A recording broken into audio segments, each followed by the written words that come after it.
recorded from here on. All right. As I said a minute ago, for those who are watching this at a later date, we do apologize. We're having some technical issues here with our computer here at the church building. So we apologize for not being able to be here for that. Before we get started, one announcement we did make for our people that were online, and I want to make this for those who are not on or wasn't in our Zoom class. Pat and Joe Connell will be having an anniversary this Friday, Friday, August the 28th. That'll be their 65th wedding anniversary, and what they're going to do is they're asking people to send in cards or send them an email or a call to let them know your anniversary wishes for them. If you'd like to mail them a card, that address is 615 Smoky Mountain Drive, Tupelo, Mississippi 38801. That is 615 Smoky Mountain Drive, Tupelo, Mississippi 38801. Or if you like other ways of contacting them, just write us at the church or write me on Facebook or somewhere, and we will get that information to you. All right, we're going to get into class tonight. As we get into class, we've been talking about this. We've been talking about Old Testament survey. That is our lesson. That is our program for this year or this quarter. And we are looking at this introduction tonight as we continue to talk about these lessons. Again, I showed you this last week. I want to give you again what the Hebrew Bible would have looked like, what it would have been represented by. To let you see just what it would have, how similar it would be, or how it would be translated, or how it would have looked in the original.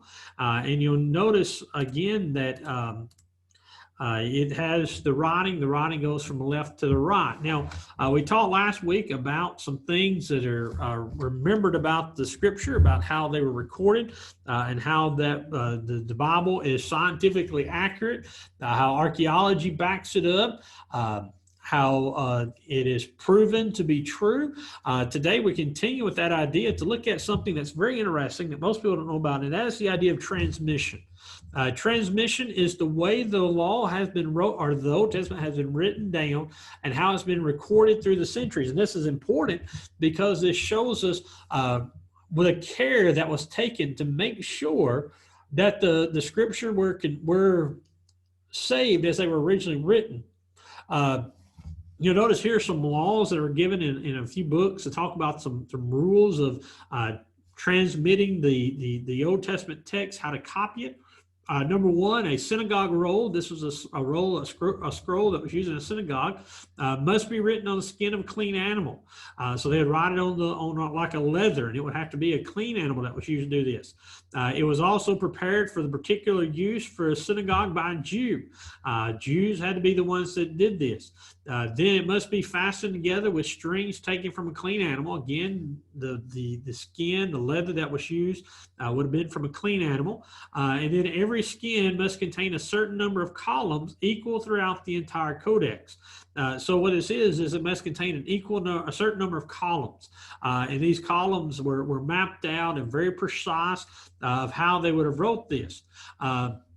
And it goes on from there to tell us that the length of each column must not exceed or exceed over less than 48 or more than 60 lines. So the columns had to be 48 to 60 lines in their length, and then the breadth, the width must consist of 30 letters. So this is very, very peculiar, very precise of how big the column can be and how wide it can be. The whole copy must be lined first, and if three words were written on it, without a line, it is worthless.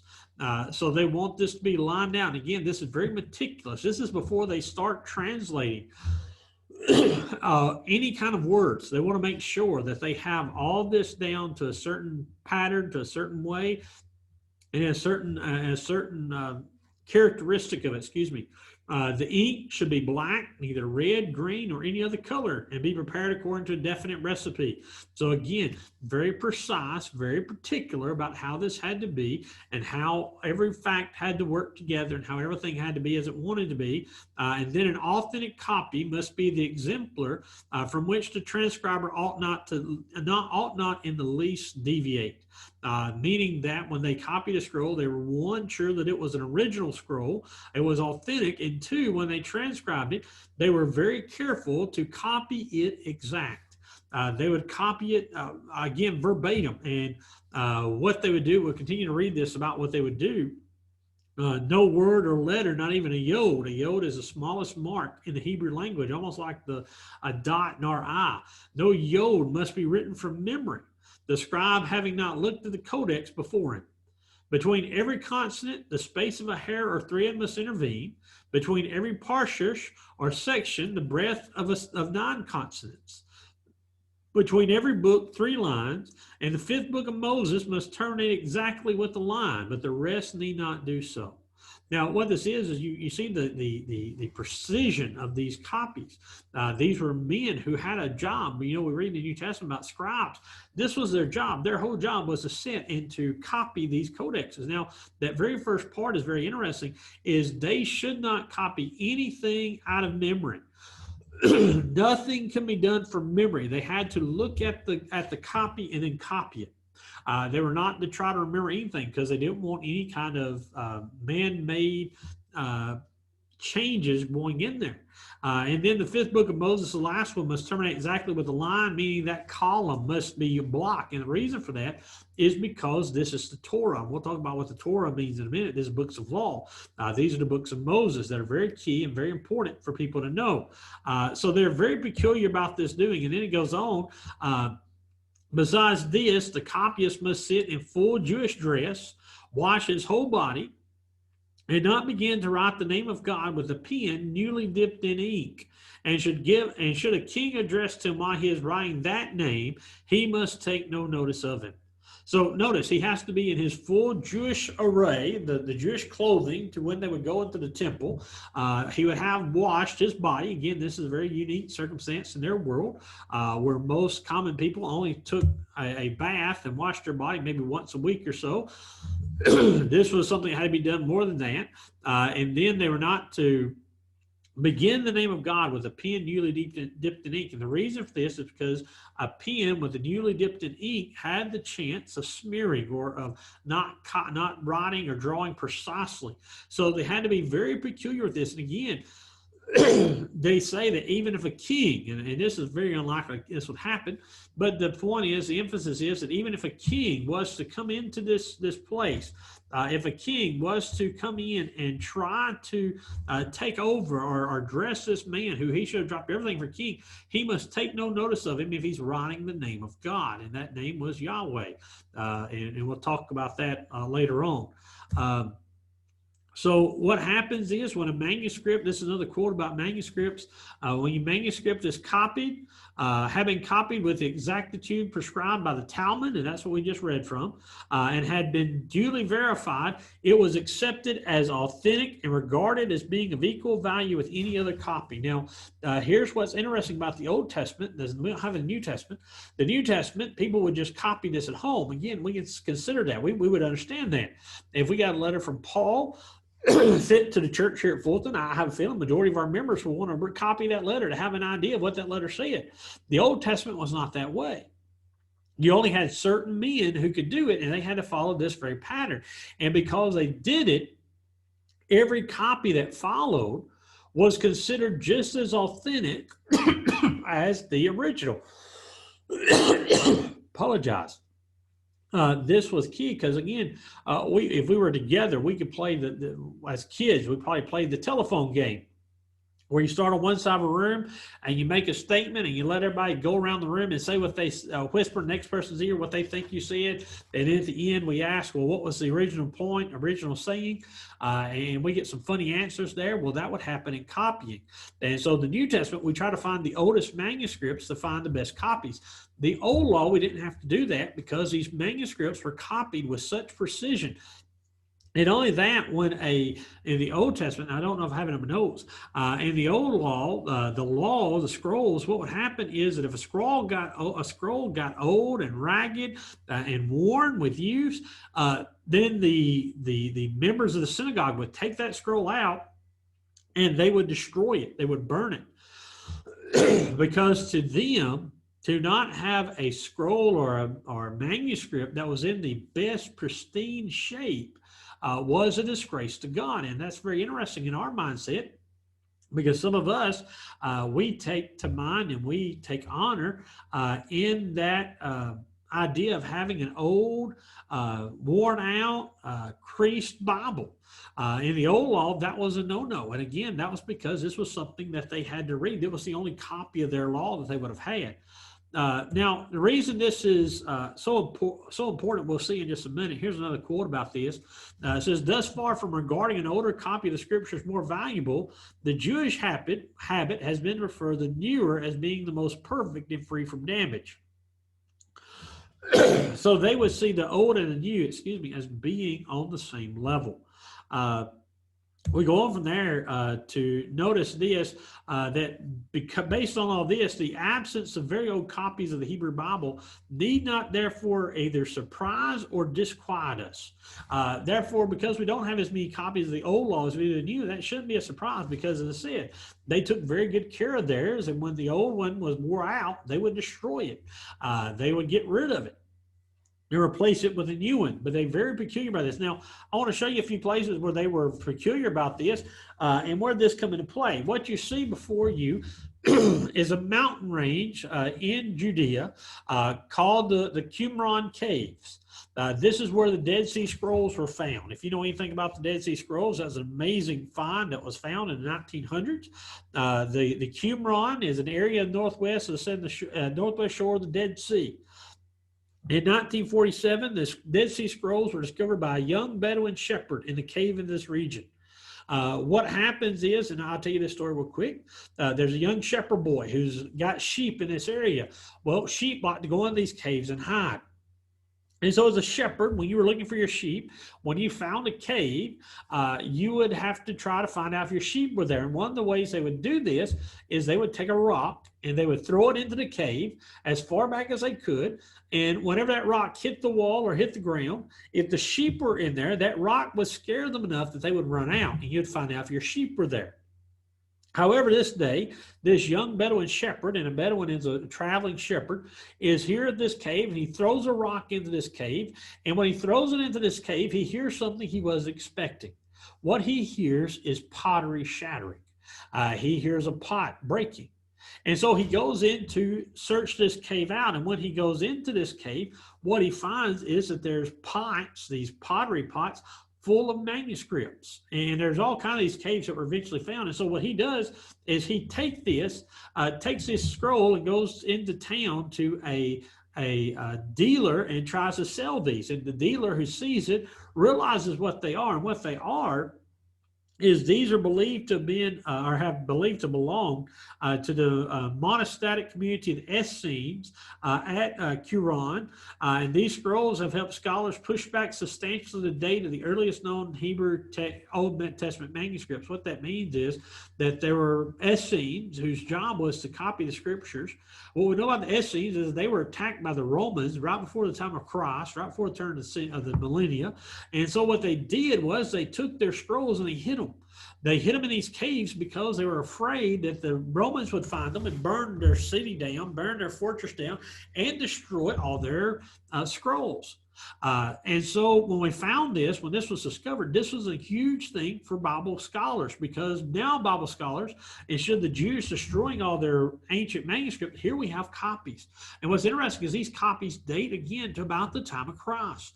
These were copies he had. And what's interesting about these copies we see in the next one is just how reliable this translation was, or this transmission was. Because of this is a quote in Norman Geisler's book, of the most remarkable manuscripts are those of the Dead Sea Scrolls, which date from the 3rd century BC to the 1st century AD. They include one complete Old Testament book, Isaiah, and thousands of fragments which together represent every other Old Testament book except Esther. And so what you see here is you see copies of the Old Testament books of every book from Genesis to Malachi save Esther. But the only whole book is Isaiah. And so what they do is they take Isaiah and they look at Isaiah, and that's what our next quote is about here.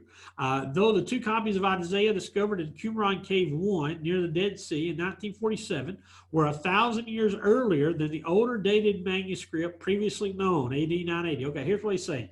This scroll was found in 1947. The scroll was dated to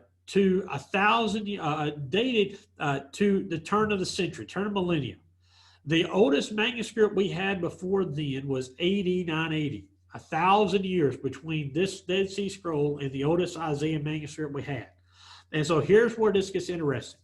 These manuscripts, when compared, the copies from the turn of the millennium, time of Christ, to the copy in 980 AD, 1,000 years later, they prove to be word for word identical with our standard Hebrew Bible in more than 95% of the text. 95% was exactly like we had it. The 5% variant was consisted chiefly of obvious slips of the pen and variations in spelling. They do not affect the message of Revelation in the slightest. So here's what we have. We have these copies of Isaiah that date to the turn of millennia, now 2,000 years ago, to copies found 1,000 years later. The copies are still found today, and all of these are identical. The only difference is a few mess ups in the writing and a few variations in spelling. You'll see that sometimes in Bible writers. They'll spell things different ways, even in the same book or different books. This is unheard of. This was unheard of to have this 95% accuracy between these different scrolls that were thousands of years apart. That shows us just how in detail, how precise, how dedicated the Jews were to copying their scripture. And so this is one of the things that was there. They go on to talk about this one chapter. Thus, in one chapter of 166 words, I think Isaiah 53 has 166 Hebrew words. There is only one word of 3 letters in question after 1,000 years of transmission. And this word does not significantly damage the meaning of the passage. So what it says is 1,000 years, so look at these 2 copies from 1,000 years apart, and in one chapter, 166 verses, there is only one word of 166, so there's any kind of variant to it. That is huge in Bible scholarship. That is huge in any ancient document.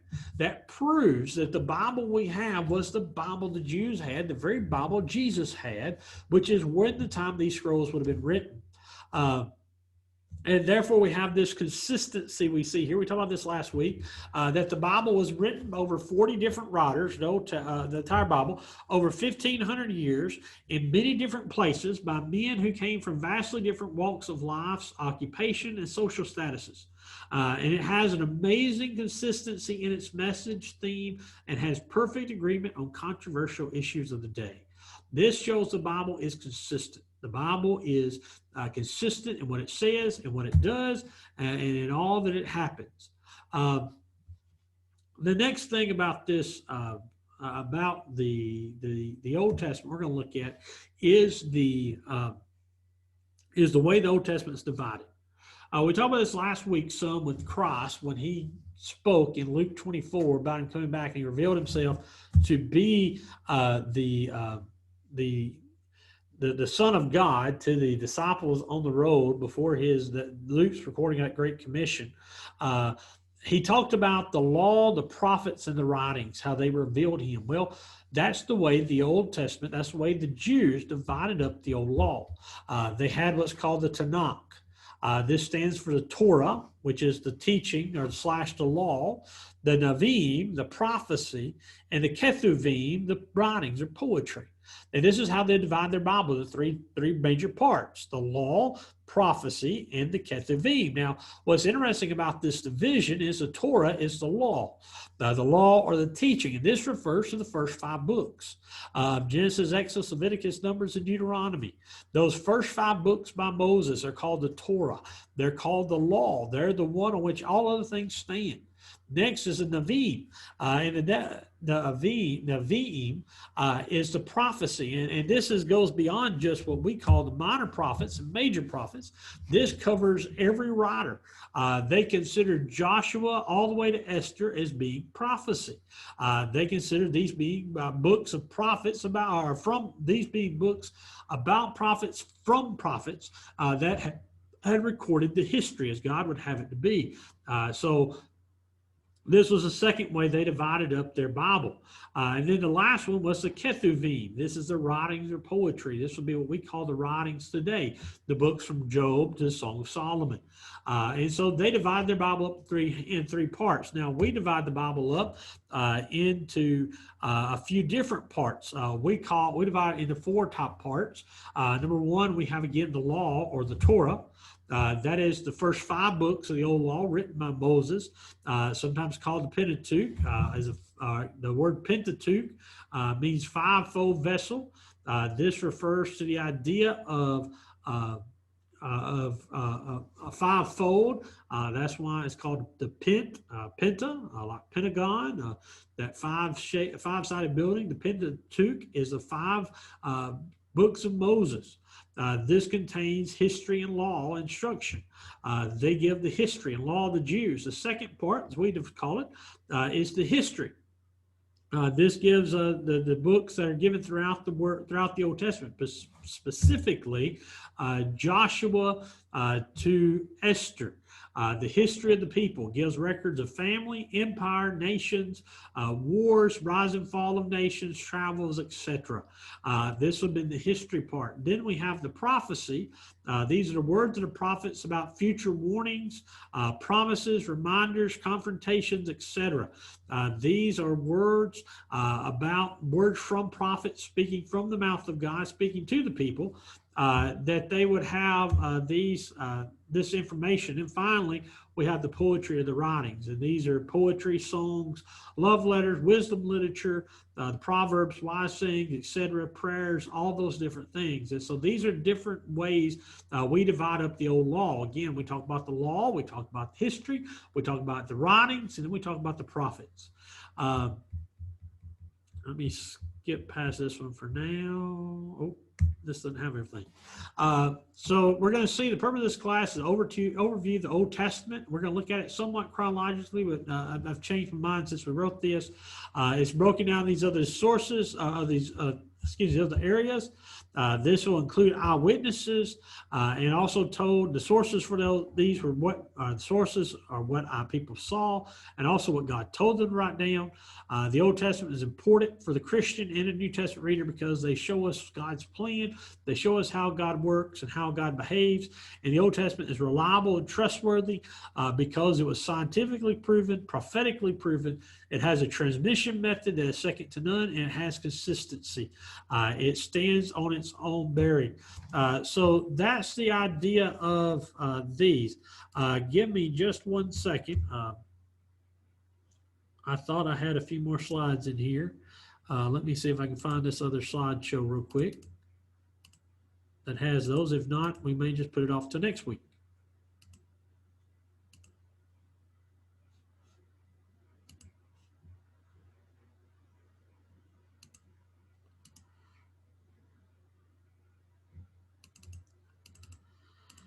All right, never mind. It's not cooperating with me, so we can just cover this next week. I apologize. We're stopping about when we normally do. At 7:35 is what I've got. We've only done about 25, 30 minutes, but I'm sure that's enough for us tonight. I appreciate everybody joining us. Sorry about the problems and the hang-ups. We will work on this and hopefully have this fixed next week. Again, remember the anniversary of Joe and Pat. If you'd like to send them a card, that'll be this Friday. I'm sure they'd appreciate it for 65 years of marriage. They live at 615 Smoky Mountain Drive in Tupelo, 38801. Also, if you would like a copy of the notes, some people had asked me for those last week, but I did not get those done in time because there are a few things that we changed since then. If you would like those, please let me know. I will put them digitally on our Facebook page, or if you want a physical copy, we will put a physical copy out for you to get to. Otherwise, appreciate you being here. Next week, we're going to talk about biblical narrative, and we're going to get into the book of Genesis. So appreciate everyone's time being here with us this evening. We hope you have a good night, and we look forward to seeing you next week, and hopefully next week we'll be able to do some things without so many complications. But again, I appreciate your time, appreciate you being here, and we'll see you next week.